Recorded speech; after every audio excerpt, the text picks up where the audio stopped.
Good afternoon to all of you.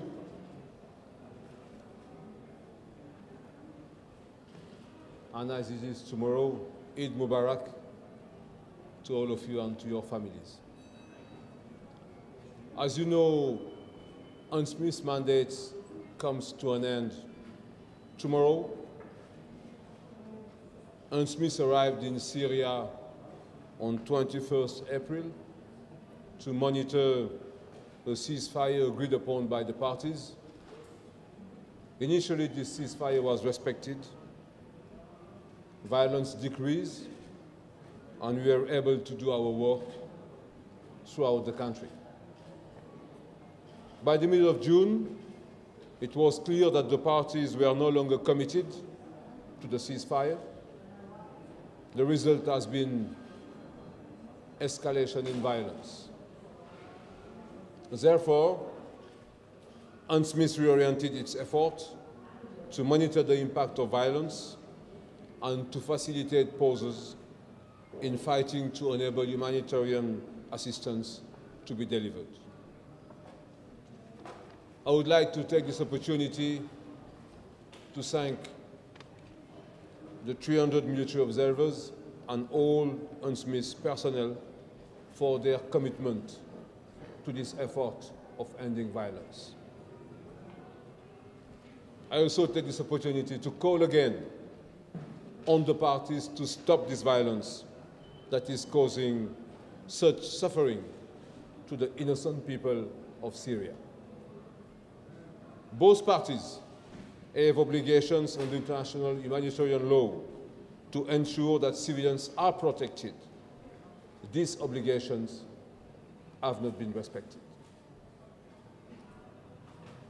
But the UN will not leave Syria. We will continue the search to move from violence to dialogue. A UN presence is being established. And I would like to thank,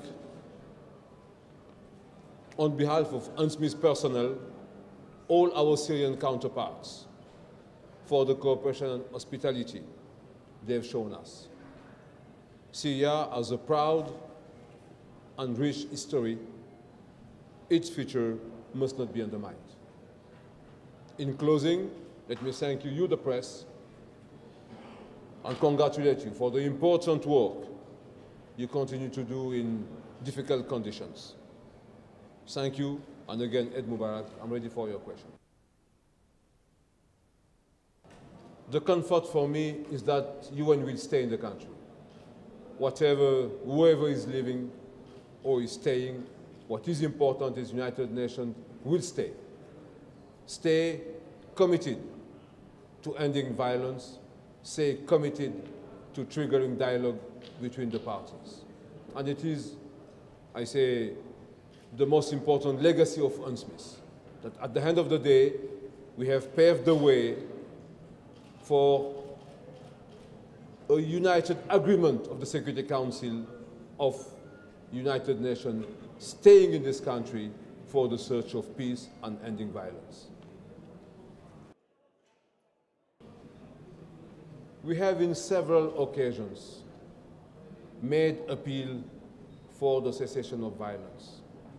It was in the UN mandate, it was in the 6-point plan to stop the use of heavy weapons, to stop the violence. And from this place, I made an appeal to shift the mindsets from the logic, the military logic, to a mindset of dialogue.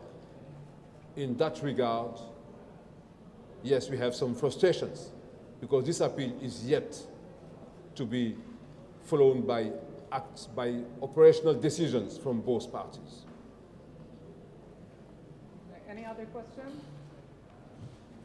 All right, thank you very much, ladies and gentlemen.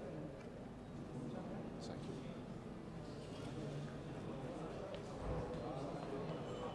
you.